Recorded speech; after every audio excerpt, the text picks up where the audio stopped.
রাজন্যার পর ২১শে জুলাইয়ের মঞ্চে বক্তব্য রাখলেন নতুন মুখ মধুপর্ণা ঠাকুর। ২৫ বছর বয়সে বিধায়িকার সম্পত্তির পরিমাণ কত, পড়াশোনাই বা কত দূর জানুন। বরাবর ২১শে জুলাইয়ের মঞ্চে নতুন করে জায়গা করে দেয় তৃণমূল। গত বছর থেকে তৃণমূলের নতুনদের নিয়ে ভাবনার বিষয়টা সকলের নজরে এসেছে। ২০২৩ সালে তৃণমূলের ২১শে জুলাইয়ের মঞ্চে নজর কেড়েছিলেন রাজন্না হালদার। রাজ্যের কম বয়সী নেত্রীর মধ্যে ধর্মতলের শহীদ স্মরণ মঞ্চে তিনি জায়গা করে নিয়েছিলেন বলে বক্তব্য রাখার জন্য প্রথমবার ওই মঞ্চে উঠেছে তার ক্ষুরধার বক্তব্য সবার নজর কেড়েছিল। ঠিক একইভাবে এবার ২১শে শহীদ মঞ্চে নজর কাড়লেন রাজ্যের সবচেয়ে কনিষ্ঠা বিধায়িকা মধুপর্ণা ঠাকুর। সদ্য বাগদা বিধানসভা এলাকায় উপনির্বাচনে জয়ী হয়ে বিধায়ক হয়েছেন। তিনি এখন রাজ্যের সবচেয়ে কনিষ্ঠ বিধায়ক হয়ে উঠেছেন। মধুপর্ণা ঠাকুরের এখন বয়স মাত্র ২৫ বছর, আর এই ২৫ বছর বয়সে তিনি বিধানসভায় জায়গা করে নিয়েছেন। এই কম বয়সে বিধায়িকার ক্ষুরধার বক্তব্য ধর্মতলা ২১শে শহীদ মঞ্চে সবার নজর কেড়ে নেয়। এমন পরিস্থিতিতে রাজ্যের বাসিন্দাদের মধ্যে রাজ্যের এই কনিষ্ঠ বিধায়ককে নিয়ে প্রশ্নের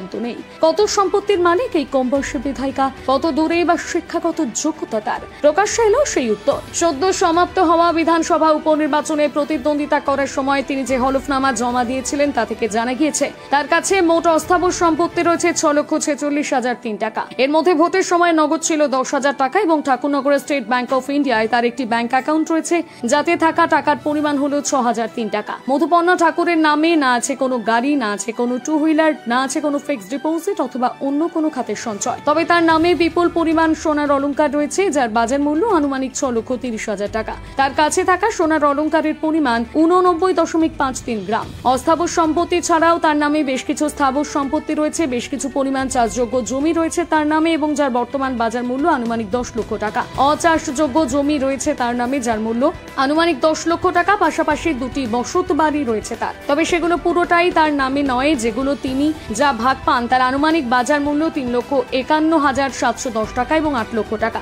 সব মিলিয়ে তার মোট স্থাবর সম্পত্তির পরিমাণ ৩২,৬২,৮১০ টাকা। ২৫ বছর বয়সে রাজ্যের কনিষ্ঠ বিধায়ক হিসেবে মধুপর্ণা ঠাকুরের সব মিলিয়ে মোট প্রায় ৩৯ লক্ষ টাকার সম্পত্তির পাশাপাশি তিনি এখনো একজন পড়ুয়া বলে নিজেকে দাবি করেছেন। পড়ুয়ার পাশাপাশি তিনি সামাজিক ও ধর্মীয় কাজকর্ম করে থাকেন বলেও হলফনামায় জানিয়েছেন। তিনি তার শিক্ষাগত যোগ্যতা হিসেবে জিওলজিতে স্নাতক বলেই উল্লেখ করেছেন হলফনামায়।